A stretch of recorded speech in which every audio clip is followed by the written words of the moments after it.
classical pluralism is the view that politics and decision-making are located mostly in the framework of government, but that many non-governmental groups use their resources to exert influence. The central question for classical pluralism is how power and influence are distributed in a political process. Groups of individuals try to maximize their interests. Lines of conflict are multiple and shifting as power is a continuous bargaining process between competing groups. There may be inequalities, but they tend to be distributed and evened out by the various forms and distributions of resources throughout a population. Any change under this view will be slow and incremental, as groups have different interests and may act as veto groups to destroy legislation that they do not agree with. The existence of diverse and competing interests is the basis for a democratic equilibrium, and is crucial for the obtaining of goals by individuals. A polyarchia a situation of open competition for electoral support within a significant part of the adult population ensures competition of group interests and relative equality. Pluralists stress civil rights, such as freedom of expression and organization, and an electoral system with at least two parties. On the other hand, since the participants in this process constitute only a tiny fraction of the populace, the public acts mainly as bystanders.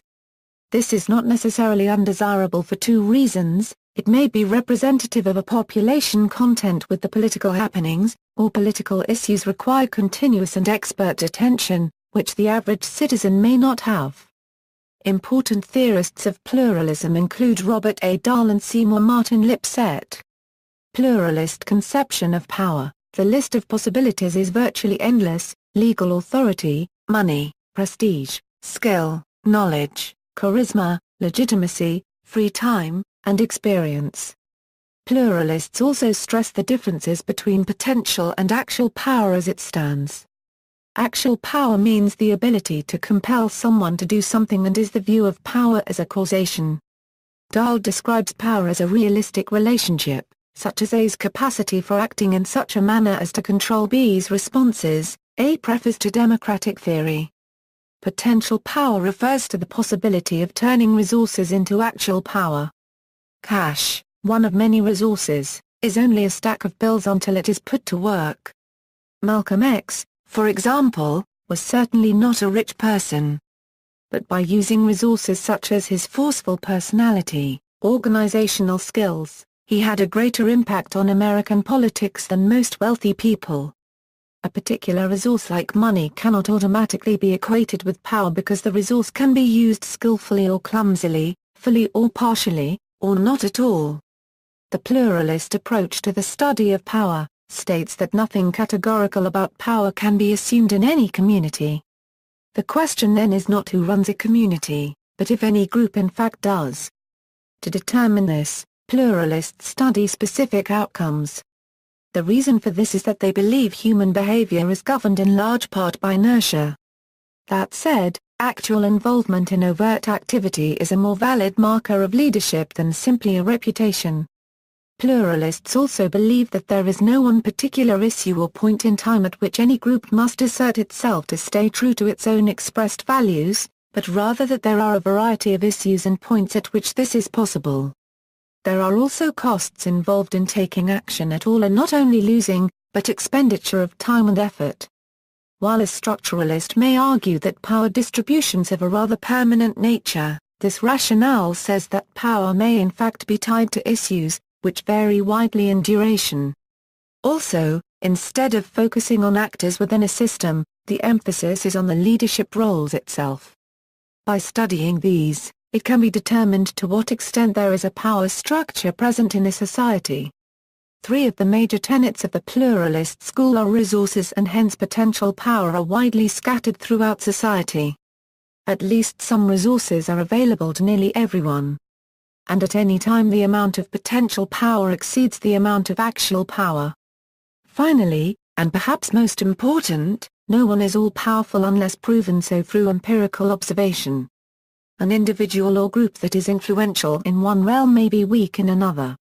Large military contractors certainly throw their weight around on defense matters, but how much sway do they have on agricultural or health policies? A measure of power, therefore, is its scope, or the range of areas where it is successfully applied as observed by a researcher. Pluralists believe that with few exceptions power holders usually have a relatively limited scope of influence. Pluralism does leave room for an elitist situation should a group A continuously exert power over multiple groups. For a pluralist to accept this notion, it must be empirically observed and not assumed so by definition. For all these reasons power cannot be taken for granted. One has to observe it empirically in order to know who really governs. The best way to do this, pluralists believe, is to examine a wide range of specific decisions, noting who took which side and who ultimately won and lost. Only by keeping score on a variety of controversies can one begin to identify actual power holders. Pluralism was associated with behavioralism. A contradiction to pluralist power is often cited from the origin of one's power. Although certain groups may share power, people within those groups set agendas, decide issues, and take on leadership roles through their own qualities.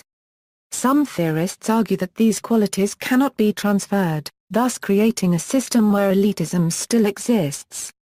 What this theory fails to take into account is the prospect of overcoming these qualities by garnering support from other groups. By aggregating power with other organizations, interest groups can overpower these non-transferable qualities.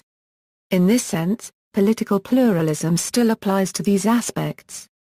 Elite pluralism. Elite pluralists agree with classical pluralists that there is a Euro-OE plurality, a Euro of power. However, this plurality is not a Euro-OE pure Euro, as some people and groups have more power than others. For example, some people have more money than others, so they can pay to have their opinion put across better than the working class can. This inequality is because society has a Euro-OE Euro. People who have more power, perhaps through money, inheritance or social tradition than others. Neo-pluralism. While pluralism as a political theory of the state and policy formation gained its most traction during the 1950s and 1960s in America, some scholars argued that the theory was too simplistic, the challenge to pluralist theory, leading to the formulation of neo-pluralism. Views differed about the division of power in democratic society. Although neo-pluralism sees multiple pressure groups competing over political influence, the political agenda is biased towards corporate power. Neo-pluralism no longer sees the state as an umpire mediating and adjudicating between the demands of different interest groups, but as a relatively autonomous actor that forges and looks after its own interests. Constitutional rules, which in pluralism are embedded in a supportive political culture, should be seen in the context of a diverse, and not necessarily supportive, political culture and a system of radically uneven economic sources.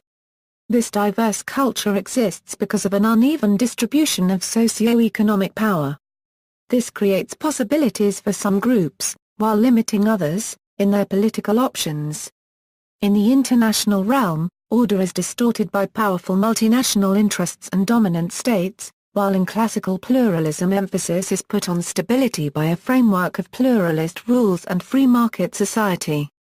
There are two significant theoretical critiques on pluralism: corporatism and neo-Marxism.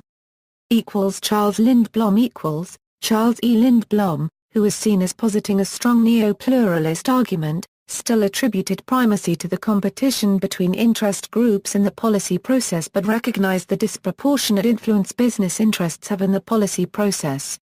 Corporatism Classical pluralism was criticized as it did not seem to apply to Westminster-style democracies or the European context.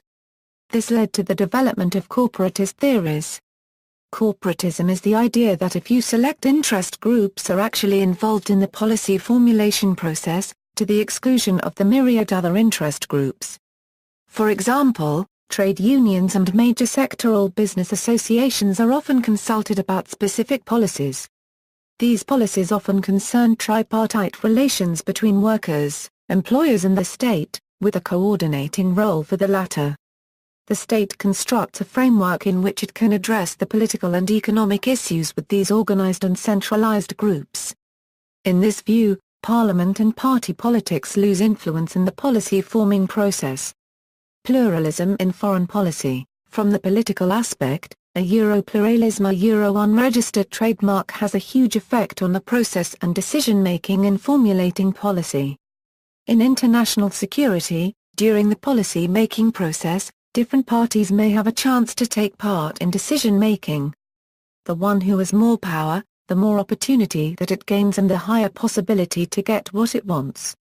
According to M. Francis, OE decision-making appears to be a maze of influence and power. See also, distributism, elite theory, new institutionalism, Marxism, legitimation crisis, agonism, salad bowl, decision-making, foreign policy, international relations. Notes, Held, David, Models of Democracy, Pluralism, Schatzschneider, E.E.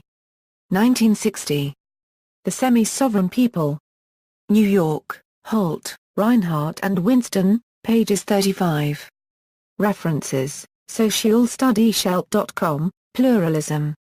Accessed February 13, 2007. Elmer Eric Schatzschneider. The Semi-Sovereign People. New York, Holt, Reinhardt and Winston. Gad Barzilai. Communities and Law, Politics and Cultures of Legal Identities. Ann Arbor, University of Michigan Press. Polsby, Nelson W. How to Study Community Power, The Pluralist Alternative. The Journal of Politics, 3, 474-484, William E. Connolly, The Ethos of Pluralization. University of Minnesota Press, 1995. C. Alden. Foreign Policy Analysis. London, University of London, M. Francis Klein. The Politics of Curriculum Decision-Making, Issues in Centralizing the Curriculum. New York, SUNY Press. For electoral support within a significant part of the adult population ensures competition of group interests and relative equality. Pluralists stress civil rights, such as freedom of expression and organization, and an electoral system with at least two parties.